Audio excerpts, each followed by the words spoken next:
It's time to shake things up. Welcome to the season 19 of the Productized podcast. Productized Conference 2025 is just around the corner. So this podcast season, we're about the topic of create change together with Productized 2025. And I'm really pleased to have Alexandre Howard with me today. That is going to also join Productized Conference workshop, so you better not miss it. My name is Pedro Ganço, and I'll be your host for today's episode. Today's guest is someone who's deeply committed to building products that not only work, but matter. Alexandre K is a responsible AI expert, a 0 to 1 AI product builder, and a seasoned product manager. A year ago, he made a major pivot, leaving the regenerative agriculture space to focus fully on responsible AI. For Alexandre, this space is 20 years behind sustainability, and now is the moment to shape it. We'll find out what that actually means today, the ethical responsibility of product teams, and why Europe might just be sitting on the biggest opportunities of the decade. Alex, welcome to the Productized podcast. How are you doing today?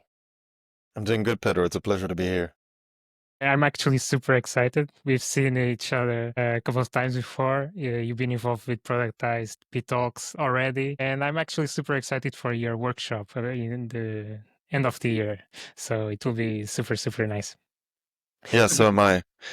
Before now we get going, today we'll be focusing a lot in responsible AI, getting to know your feelings on some of the politics ongoing on AI, ending with the forecasting what the future may be ahead of us with these AI for product managers specifically. But before we deep dive into it, people that may not know you yet, who is Alex? Sure thing. So I've been in the product space for nearly 10 years. After working in the luxury scene in Shanghai, having my own business, kind of bringing in luxury products into Chinese second and third tier cities and designing luxury experiences for the ultra high net worth, I thought, okay, why not get into designing software experiences, and have joined some early stage startups, some scale ups, some unicorns, and founded some businesses myself. The idea is always to kind of bring these products to market to scale them. And after COVID, I went and worked on a couple of regenerative farms following some regenerative agriculture principles, which kind of aligned to ecology and resilience. And I founded a business that combined AI and helping scale some of the regenerative agriculture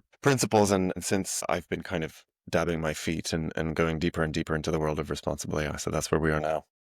Super, super cool. You have an amazing background. And I think you are the first product manager I met that worked in agricultural space. And you actually did not transition. I was in agriculture, now I'm in AI. You actually blend those together, those concepts. What was your thought process behind it? How you saw these opportunities bringing top level tech into a very old sector? Well, it was just very interesting because for me, climate change is sort of the ultimate problem of our generation, and AI seems to be the ultimate obvious progress that's arisen. So I'm wondering if, the two emerging at the same time means that one might help in the solving of the other. But a lot of my conclusion was that I don't think it's going to be AI that's going to solve climate change, essentially, which is why I'm focused on responsible AI now. I do think it'll play a role. It's a lot of human on the ground work that's going to help. Not technology by itself. And we've got a lot to unpack on that lens. And I wanted just to set the bar for everyone listening to us and start with some kind of vocabulary. So what is responsible AI for you in your lens, so that everyone has the same understanding? Yeah, so it's a great question, because it's also a question that feels like it's being defined at the moment, and it's an emergent field that is still kind of, I would argue, in its infancy. And responsible AI is a little bit of an umbrella term for any AI that is, let's say, value aligned to, in a broader sense, Western society. It's kind of a term that really, let's say, sprung from both Europe and the United States. It's an umbrella term that kind of comprises AI ethics, AI governance, which kind of translates to, laws and compliance, but also responsible data management, tackling things like biases, like explainability, like robustness. But I think there is a kind of broader conversation around responsible AI where we need to not make the same mistakes as we did with Web 2, which is, okay, only like 15 Silicon Valley geeks go and change the entire world. This time, have a broader set of people that are involved in the conversation that think about it more holistically, because now we understand that a new wave of technology actually reshapes everything, and therefore there has to be the signature of lots of different groups of people in there. There was zero oversight back in those days of the everyone could just start their own business and do whatever they want. And now it's kind of a techno feudalism ruling the world as we see it. That's very very interesting, and I have zero solid ideas on the topic, so I'm very happy to hear your thoughts on it. Just the other day, I was listening to Naval Ravikant, a billionaire and kind of philosopher, saying we are in the midst of kind of creating a god. So should we put a leash on it, or should we just make it like as transparent as possible, more than giving control to a few companies that own the technology and make the rules on it? So what are your thoughts in this spectrum of responsible AI?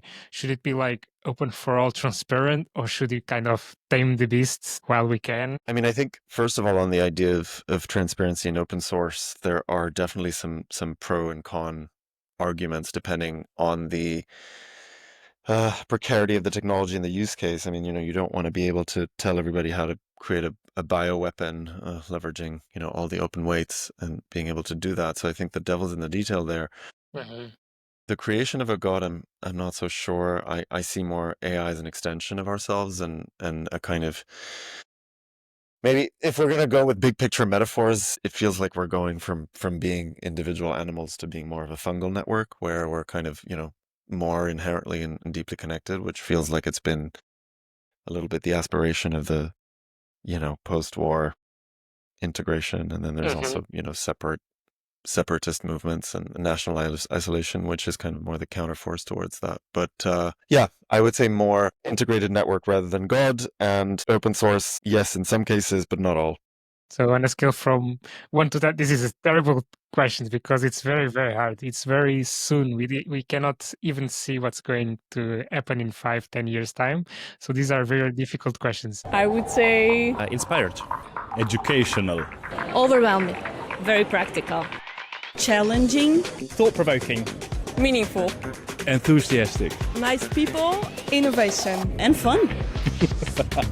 Product growth mindset. New connections? Join us at the coolest product management environment this October in Lisbon. But if we have to guess, like from 1 to 10, where do you sit in terms of 1? This is like a free for all. We should remove all the barriers and let's see how it happens.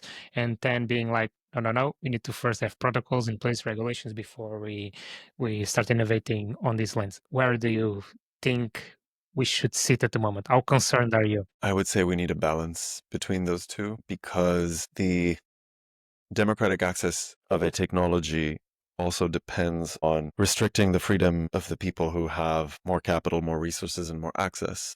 Mhm. I mean, I think Yuval Noah Harari said, if you want a middle class in the future, make sure people legally own their data, because that becomes really the increasingly important currency. And because your data is your work, your data is your livelihood, right? Because everything, well, not everything, but a lot of things will translate to data. So regulating data ownership, for example, is very important. Now, of course, again, devil's in the detail. Don't do it in a way that impedes regulation. Do it in a way that's effective, efficient systems of compliance.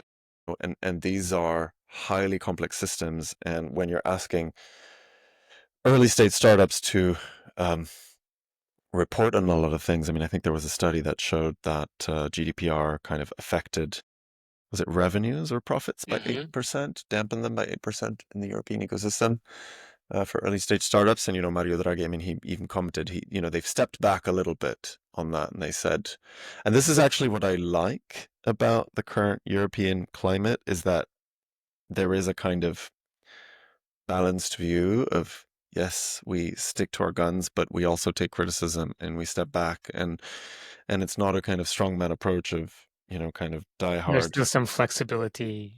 There's some flexibility, although you would argue that Trump stepping back from tariffs is a form of flexibility too. But I think we can get that later, how that flexibility affects this yes, flexibility. But that's a very, very interesting concept you just shared before, that I think I've never heard before, like how data protection can be such a pivotal and important thing to protect the middle class yes, existence. And actually, Europe could be in the lead front of that, forcing the world, the tech world, to respect some of the my own data rules and due to GDPR that we started these conversations. Now, merging this to someone listening to us as a product manager, what do you feel is our role as product managers in companies, startups, big companies? How do you see the role of product manager playing in this AI technology merging now into everything? Yeah, I mean, first of all, I think software is still eating the world. So what was it, Mark Andreessen or Ben Horowitz? I never remember who said that in 2011. I think it's Mark Andreessen. Software is eating the world. So that's still happening. I mean, let alone AI, right? For me, there's like software and then there's AI, which is software that's not rule based, but that's kind of, decided by sort of, either an ML or an LLM technology based on what the use case is. So I think the breadth and depth of the profession keeps increasing. It's becoming more and more ubiquitous. I think, NGOs of tomorrow will be a software product. I think government services of tomorrow will be a software product. So there is a kind of infiltration into everything.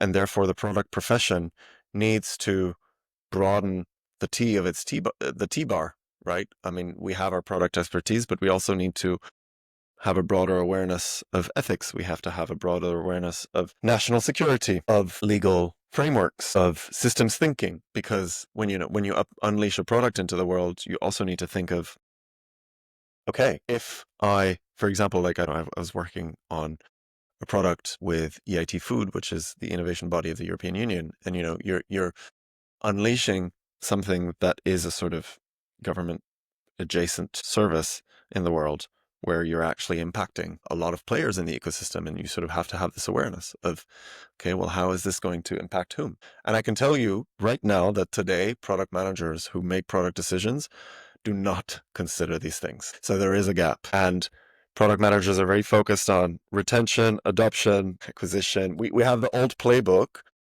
that applies to when product managers are only working on social media products, search engines, I've been a product manager whatever it for was. almost a decade, and I can just subscribe what you just said. I always think about adoption, will the client like, is it visible for the business? I hardly ever think about the ethical part of it. Like, what is the impact of what I'm doing in 5 years' time? I think I have never had that, and I see most PMs around me exactly like you said. This is something that is not yet deep in our way of working. So I totally subscribe what you said.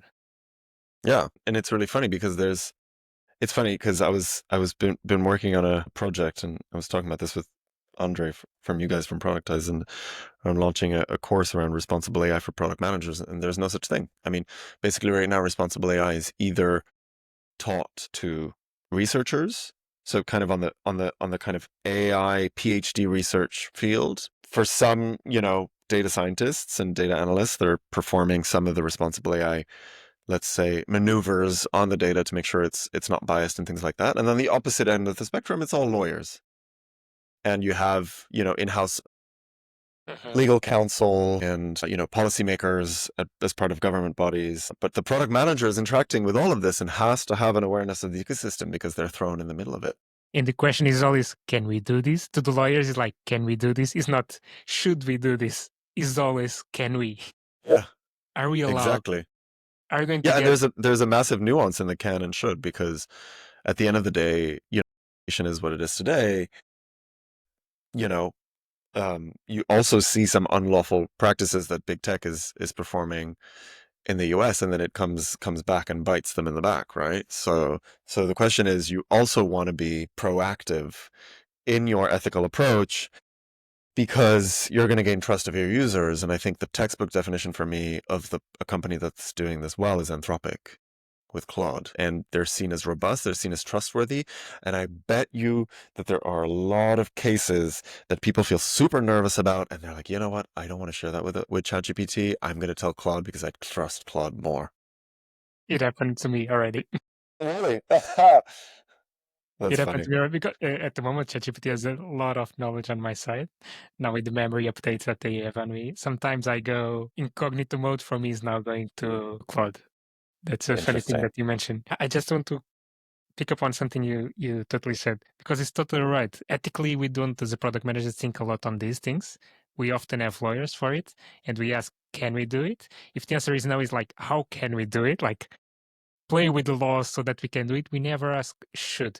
But if in the future it happens that what you just said, that the governance will be the product, like there will be no people around it. It will be more software defining things for us and deciding the world views. If software will start to grow into these important entities that we have in society, then this will be critical. This will be super critical that product 100%. managers learn more about responsible AI. Why do you think this is not so important today? Do we need a rebranding on the responsible? No, it's just too early, and people haven't just woken up and smelt the coffee yet. I mean, if you look at the food industry, I mean, all the people like Nestle and all these people they're the front running people that are defining the blueprints for what regenerative agriculture is. And by the way, just to explain to people, to give some context around regenerative agriculture, I mean, it's kind of a loose umbrella term, kind of like responsible AI.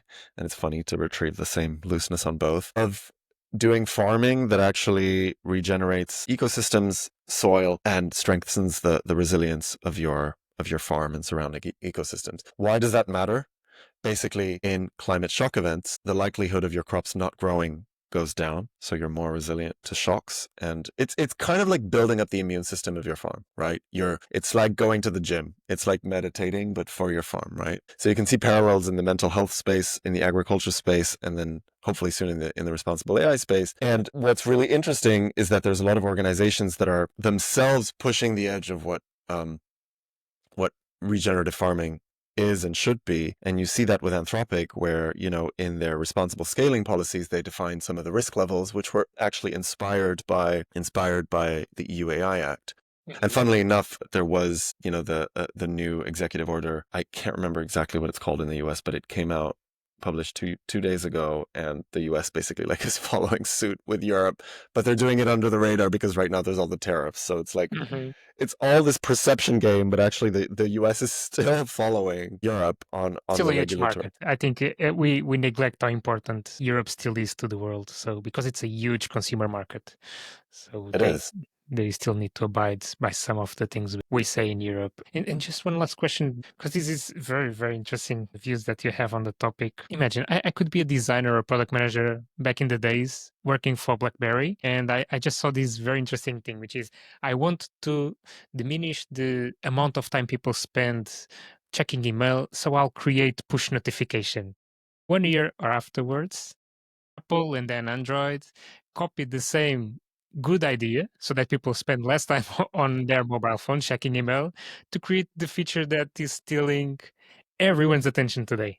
Push Yeah. notifications every other second.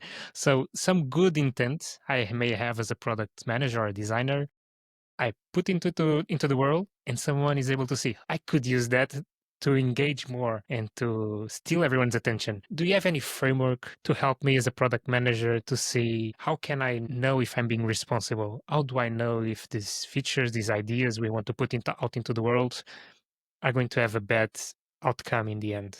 Do you have any framework and ideas on it?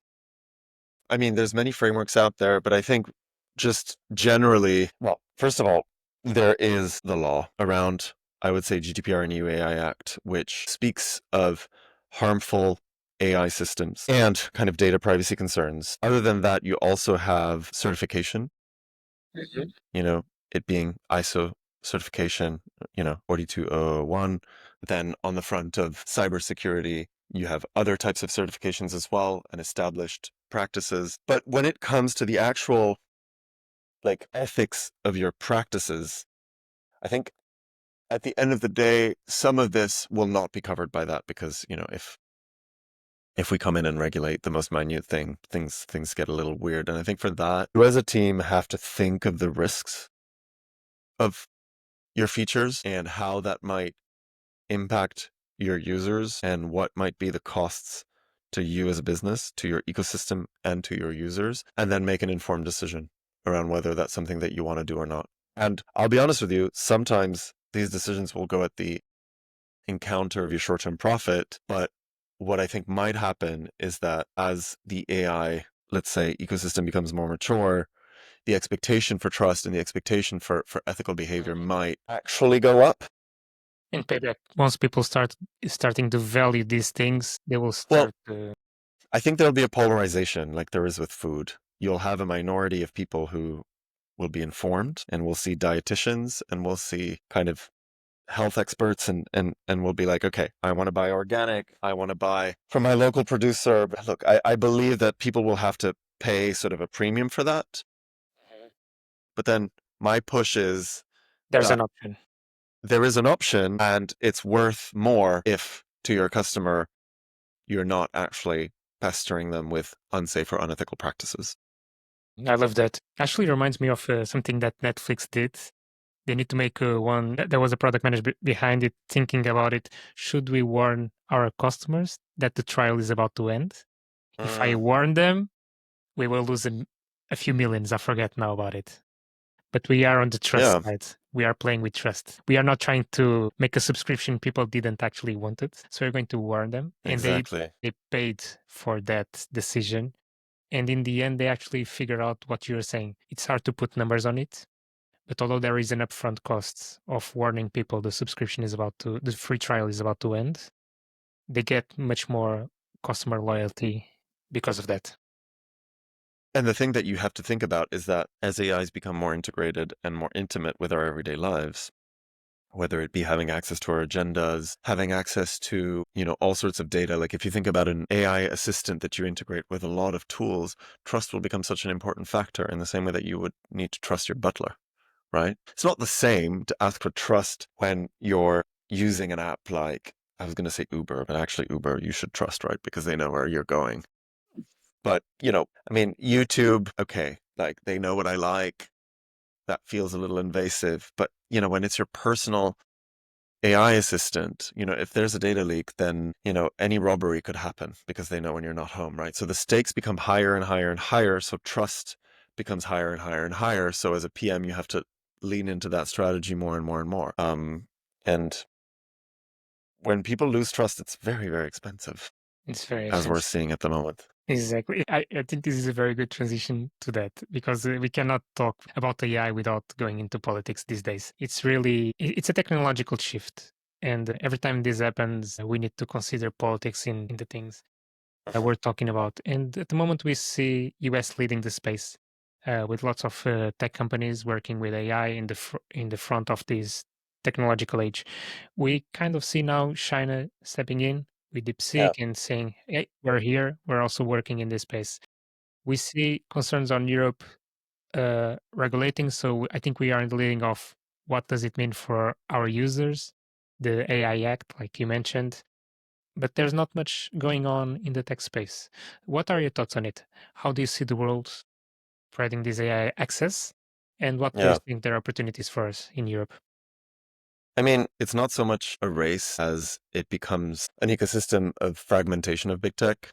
I think we've lived in the global internet era, which is ending because we're entering a more, China-led world order, which is created in its own image, which is, the Great Chinese Firewall. So, I mean, what you're seeing is that like every continent is going to have its own key sovereign technology. I mean, when we enter a more hostile phase, it's going to seem completely absurd to store all of your data with an American company. I mean, it's just bonkers. To be honest, I think to me, it's bonkers today already. So what I think we're going to see is just sovereign investments, sovereign infrastructure. And what's really going to matter is the applications. I mean, everybody can have, a cloud storage company with somewhat efficient, compute space usage at some point, designing cutting edge chips. Okay, it gives you some advance, but at some point people catch up, no long-term moat, and then it's all in the applications. And it's all because the applications are the actual distribution of the technology. I mean, at the end of the day, the chips, the compute, and the LLMs are designed so that they can service applications. And the applications are the things with moat because they are the ones that have network effects. They are the ones that have distribution access. They are the ones where you can really innovate. What are going to be the Ubers of AI, right? What are going to be the emergent applications that we're going to be able to create? And I think what's amazing about Europe is that the catch-up gap is so huge There's opportunities everywhere. There's opportunities everywhere. I mean, we're using an American phone with 95% American apps, at least for me, right? For everyone.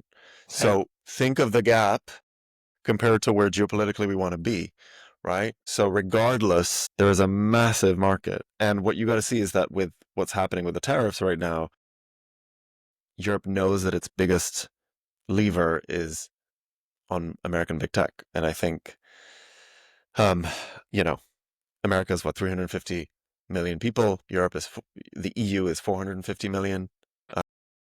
You know, slash that out, Yeah. right? Yeah.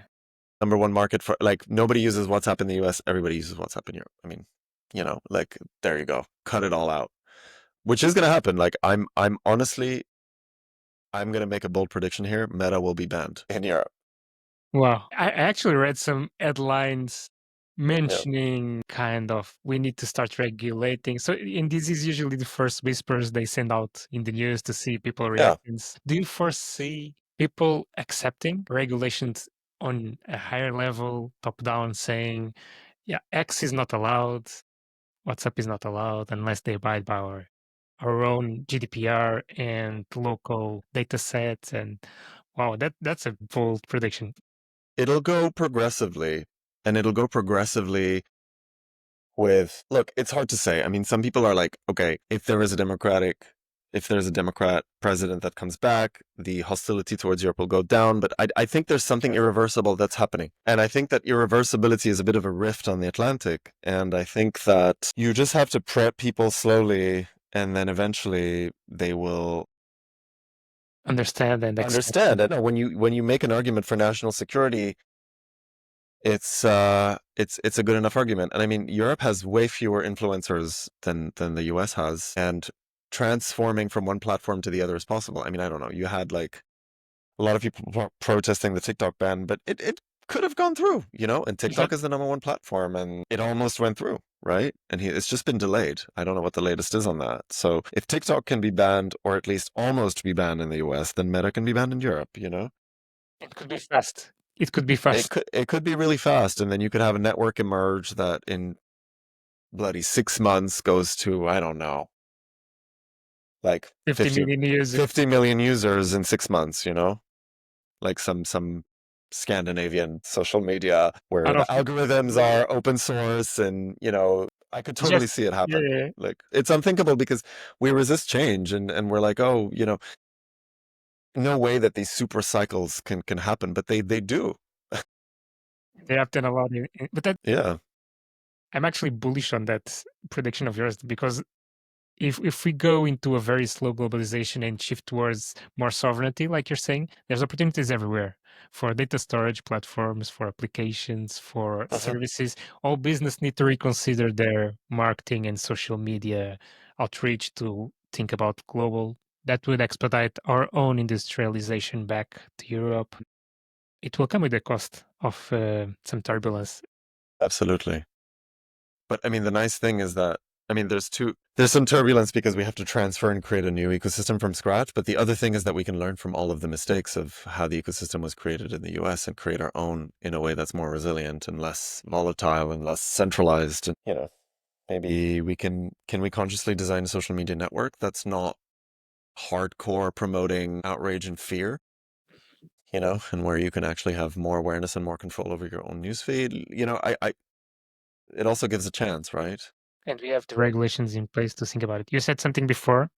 I actually took it for myself as an insight, which is it's very hard for product managers to know how to navigate these waters and to be sure that we're going to do something that will not be in 5 years' time something bad. But if we start like, what are the law? Is the data of my users protected? Am I actually respecting their privacy, their security first? If you go like these building blocks first, and if you start asking just the questions, is there any risk? Because I've never asked this before as a product manager in my career. There is an ethical risk here in 5 years' time. If we start asking these questions, maybe we are more prone to create better products. Yeah, I mean, and I think it should be an integral part of the product management process. I mean, you know, a product manager is anyway de-risking the shipping of products all along the process, right? Like when you think about it, when we're doing discovery, when we're prototyping, the point is to de-risk what we're building. And I think you just got to broaden that lens and be like, how does that actually affect the life of the user? How does that actually kind of integrate itself into the shifting geopolitical landscape, right? You kind of have a wider lens on your product and you build it with systems thinking included, basically, in your analysis. And one question for you. We've been through a lot of technological shifts before. The Yeah. appearance of combustion engine, the electricity, internet, social media, everything that just happened before us. It was all, during those times, it always felt like the world is about to change forever. Jobs are going to be lost forever now that we have heavy machinery to do our job, or the internet is now putting everyone on a desk. What about Yeah. manual labor? We always go through these fears of what's going to happen for me. And now with the rise of AI, everyone's talking about AI agents, and 90% of the economy will be affected by this AI. Do you see AI being any different from those other previous technologies? Or will be the same process, something that we kind of overestimate in the short term, but the impacts are like more of a decade, 2 decades long? Well, first of all, there's a certain speed of adoption that is slowed down by the willingness for corporates or larger enterprises or incumbents to actually adopt these products because of inherent risks and the inherent lack of quality or accuracy or lack of human in the loop. I think the difference with AI is it's a technology that can improve itself, right? Previous technologies couldn't do that. So there is an acceleration built in. And where that leads, I cannot say. I don't believe in the whole it's going to make us unemployed and it's going to make us useless, because I think that the job of humans is to add value on top of the tools we have. And whatever the tool, we use the tool and then we say, okay, I'm making it better by using it, right? Like if you have an automated assembly line to build cars, like you still have to make decisions on how to manage the factory. You still need HR. You still need to make deals with partners. I was actually having a conversation with a friend yesterday around AI agents, discussing a potential collaboration in a new startup. And the argument I was making was that probably in the age of AI agents, a lot of people's jobs will be distribution and trust. And namely, I believe that a lot of people will be trusted and will be influencers selling AI products and will say, you know what, I put my name on this because I think it's trustworthy and you guys should buy it. And basically influencers will be placing products and you're going to need them as your marketing channels, because AI just won't sell itself. I think there's going to be something stale about it. There's going to be something not human enough, and humans are going to find a way to differentiate themselves, because I think it's really interesting. I listened to Brian Eno speaking to Stephen Fry, and they were saying that, they were talking about large language models specifically and saying that like large language models always select the next most probable word, right? So it's kind of middle of the road. Mm-hmm. Whereas the job of the artist is to select the least probable next thing that has something to say, right? So Mm-hmm. even though it's unthinkable for us now, and we're like, oh my God, it's all the same as us and we are nothing but cognitive ability, we'll be cornered into something else, and that'll be the value add. The transition to that will be a pain, and some people will never The same transition way over. the same way Yeah, some people did not adapt to the internet and they're still doing some parts of the work that we have to do in the world. yeah.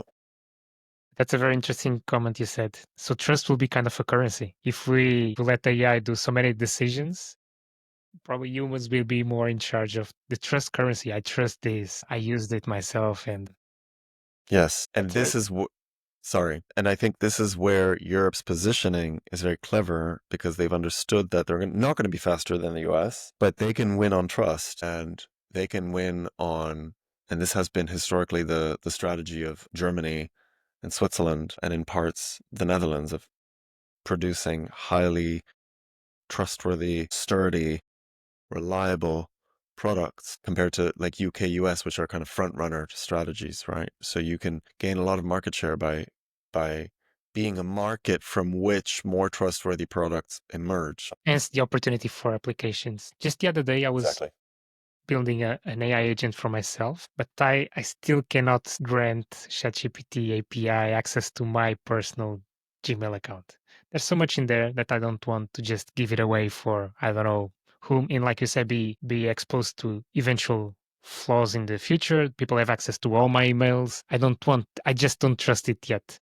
And I was talking with a friend, how can I make this locally available? And all these open sources LLMs that we have, it's actually now feasible that I can still use AI tools offline. So probably we'll go towards more this trust you're saying and the applications that grant me the trust I need, or trustless. I don't even need to trust it. It's designed to be prone to not failing my security. So ton of opportunities over there. Absolutely. And I mean, the trust can come in many forms, right? It could be you trust the founder, you trust, I don't know, like I could see a vision of the world where a lot of companies are just SMEs and it's just 10 people and you trust, you source your AI locally and you know the people down the street Local and community. you're like, you know what? I like these guys. I'm going to use their LLM or whatever. Like you met them on Reddit or whatever the case may be. There is with the commoditization of the technology, trust becomes a bigger differentiator, which is kind of how the old economy worked, right? So you could see a world where we kind of get back to that. Yeah. Because you trust a person more than you trust technology. I mean, other than for cybersecurity, right? Because you obviously don't want even if you trust someone, they could still get hacked, right? Like you trust your parents, but they could get phished, right? So Exactly. I think it's a balance there. You have a ton of interesting concepts over there, Alex. And just for us to go into this last section of our conversation, I wanted to talk more about the future because we've talked about some of the issues we have in AI, how the concerns we as a product manager should have while dealing with this space. Now I want to be like, we don't need to get it right. I just want to see what do you think is ahead of us? What AI will bring? Just the other day, I was in this event. People saying this communication is kind of inefficient because I need to structure my ideas, put them into words. You need to listen, you need to understand them, and then you share another message. This is kind of inefficient if you look at it in the computer terms. And people saying there will be a world if there is a narrow link inside my brain, inside your brain. Maybe we can talk each other without using like this vocal, and we Yeah. just talk machine to machine, brain to brain. Yeah. This is kind of a far-fetched world. I don't see how it will play out. But what's on your mind at the moment? What will AI enable? Well, at least in the midterm, I could see the commoditization of applications. So I could see, and that has a few implications where, basically you can create an app like this, you can create a company like this, you can create an organization like this, but then the distribution then is more tricky. And the question is, do you sell then to other AIs? Are you optimizing, because I was listening a lot to, I heard someone say, you go from SEO to AIO because you want your app to be picked up by an LLM rather than a person Googling. So I would say abundance of applications is one thing that I definitely see. And what that means is that I think a lot of people are just going to be living in their own world. And that's a little scary because, you watch your own films, you use your own apps, you have your own images, you have kind of digital friends. So you could see a lot of like ways in which that could not be beneficiary because it's kind of like the reflection of your own mind and biases that are kind of manifested into the digital ecosystem that you're bathing in, which might be completely different to that of your neighbor or your sister. So that's one thing I could see immediately, because the thought, the Neuralink stuff, I mean, there's probably more way ahead. biological barriers that, and to be honest, I don't know enough Even about adoption that to really, and people wanting yeah, to. like cultural sentiment and things like that. But to be honest, I don't know the detail about that so much. I also think, I wonder a lot about what that means for governments, right? Because the whole governance of society has been done through, separate institutions, has been done through humans kind of making decisions. What happens when an AI, in the broad sense, makes better policy decisions because it understands and simulates scenarios better, But then, of course, you need a human to then approve or disapprove because accountability is on the human. But is there a point where you're like, well, Maybe this idea is good. Let's try it out. let's just kick the human out of the loop. We're ready. Like, scary, right? Does that moment happen? So yeah, those are two predictions. I don't know. I could keep going. There's a ton we can go into space. You actually mentioned one that you actually saw. I think it was Gary V saying, "Why should I just Google for something I want to go for this hotel in this place?" And Google gets the ad click. Maybe the LLM tools will be starting to be optimized from SEO to IAO, like you said. I never heard that term before. It actually goes really in line with this forecast of him. That probably the LLMs in between will start taking these cuts of the business, like because they are actually suggesting and taking the ad revenue. And I mean, it doesn't have to be ad revenue necessarily. I mean, even for organic models, and this is where we might want to take a decision around, do we want to stick to, there will probably be ad-based LLMs, but then you could see how that could get really strange. I mean, imagine you're having a conversation with a friend and then they're like, yeah, but go for it. sorry that you have a headache. Do you want to buy an ibuprofen? Like, that's just like kind of, whoa, like chill, Yeah, you know? the trust goes in the other direction. It goes the other way. But then the question is like, how do you, like, I was also having this other discussion with a friend around how I think in the future, basically, a lot of people will be working in a gig economy and you sort of wake up in the morning and then you're, because one thing that AI is really good at is matchmaking, which is why I founded Grant Finds, which matchmakes organizations with grants, because it's so much better at it than humans. And sometimes sometimes I look at the matches it makes and I'm like, oh yeah, I didn't even think of that angle for you to actually raise funds. That's interesting. But anyway, I think like that, it'll be like that where you match money with skill or value. And I think the worker of the future wants to set themselves up in such a way that they make it easy for the LLM to be like, or the AI, whatever the technology is going to be like, Pedro, you're the best person for this job. You're the best person for this money. You're the best person for this funding. Give this guy money because he's going to get the job done and his track record shows that, blah, blah, blah, blah, blah, blah. And how is that different from today, right? All those sales representatives will be probably just replaced by these good matchmaking AI tools in between. Super interesting concept. And Alex, just before I start, I think I could keep talking with you for ages because you just have so much great insights and knowledge about this space. I want to just go into one last one.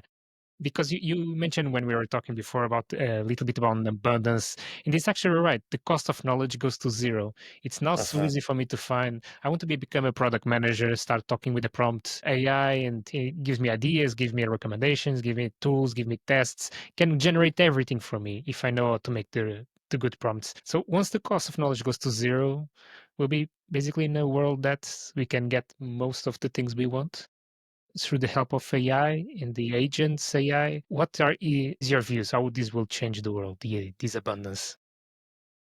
Well, I think just maybe a caveat there. I think there will always be 1% whose knowledge exceeds that of the AI. I firmly believe this. I think you will have experts that will know more just because they have workflows with those AIs working for them, and they will be kind of in the loop of that knowledge. So I don't think the cost will go to zero. I just think that more people will be kicked out of the knowledge economy because basically AI will do a better job than them. Now, regarding your point of age of abundance, where there's an overflow of information, there's an overflow of also potentially resources, right? Because, it becomes much easier to farm because you have robots that are much more effective at farm planning and yada, yada. I'm on a longer horizon. Like we're not there, right? Like robots will still take a while. Let's say, managing eyesight and 3D space navigation and, things like that is still, that's still slow, right? Like not slow, but there's some friction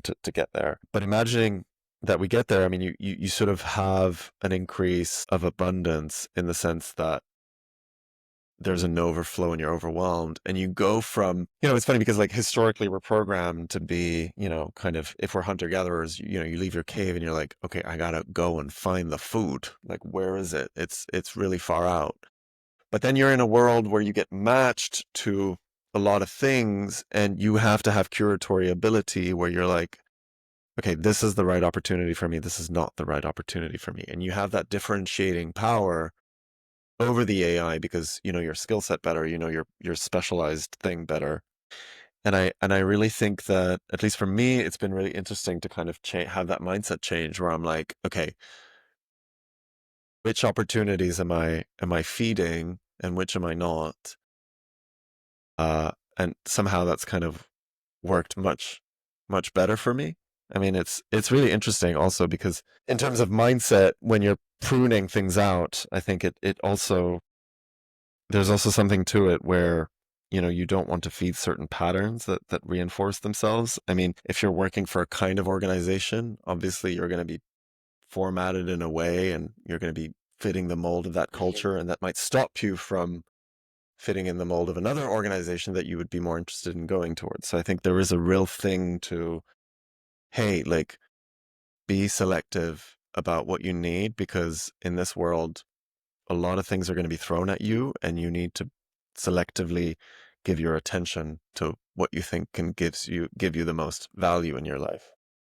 That's a skill we are not usually bombarded with. Like, we need to be selective. It's like, no, you need to process a lot of information. Maybe we go towards Yeah, the skill is being able to say no to a lot of exactly. this noise going around, this abundance. It's like, I know what I want. I know the apps I need. I'm going to Exactly. target it.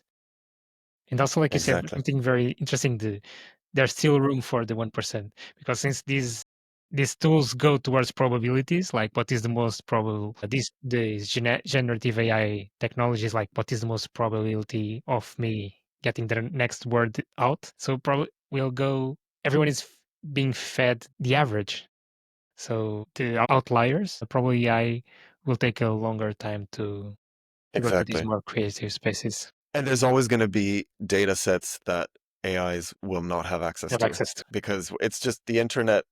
The era of open information is ending. I mean, by definition, people are going to want to gatekeep certain data sets and certain workflows. Like, it's just not, we're imagining that the architecture of the internet will remain the same, but it will not. That's another bold prediction. And that's very Yeah. bold. The world of open information probably reached its peak. I would love to bring in on the channel, like, I don't know, 1 2 years onwards, I would love that. how this evolved.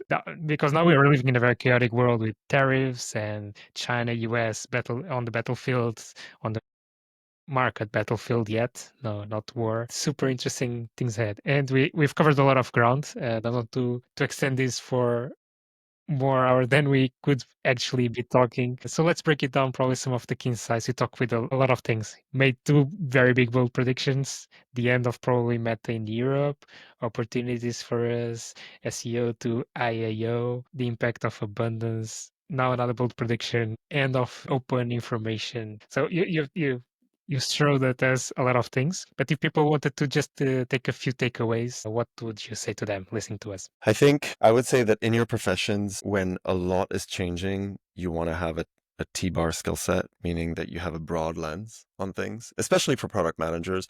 You have a broad lens on things, but you're also deeply specialized within your product craft. Because if you don't go deep, you know, you're not valuable in the market. But if you don't look left and right when shocks come in, you get smacked off your feet. You know, if you were working for the United Nations and you were financed by USAID, you didn't see it coming. Like, all these people are out of jobs now, you know? So you want to have a little bit of a horizontal view. In that horizontal view, you should be enabled to trim and prune the Yeah, craft. opportunities. Yeah, trim and prune the opportunities that come to you that are relevant to you. And I would leave it at that. I think that's a good A good way starting to end point this for a show. good mindset. Yeah.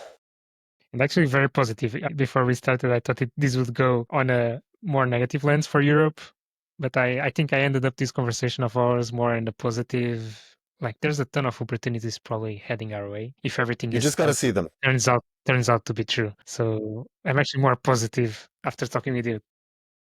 And I think Europeans should learn to be more positive and see the opportunities that are presented to them, because we're very used to thinking in worst case scenario. And I think that should be a little bit rebalanced. So hopefully that message was conveyed a bit today. Yeah. For me, definitely it was, and I was not expecting that. So I hope our audience benefited as much as I did talking with you. And that's a wrap for today's episode, Productized Podcast.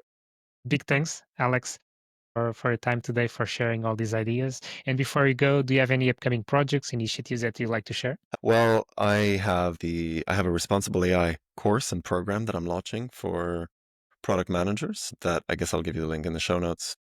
And I would love to get in conversations with PMs around that. I mean, I'm going to give a bit of a taster at the Productized conference on that. And other than that, I've also got the Responsible AI podcast where I also talk about these These problems topics. in more depth. So people don't forget to follow a Responsible AI podcast. And for everyone tuning in, also don't forget to follow Productized on LinkedIn, subscribe to the podcast, and leave us a comment with your thoughts on today's episode. We'd love to hear from you. Alex, once again, thanks so much for these insights that you shared with us today. And people don't forget to buy the Productized conference ticket because Alex will be there with a specific workshop that I believe most people will benefit from. Please come. Please come. Yeah. Thank you so much for your time, Alex. Thanks, Pedro. Have a nice day.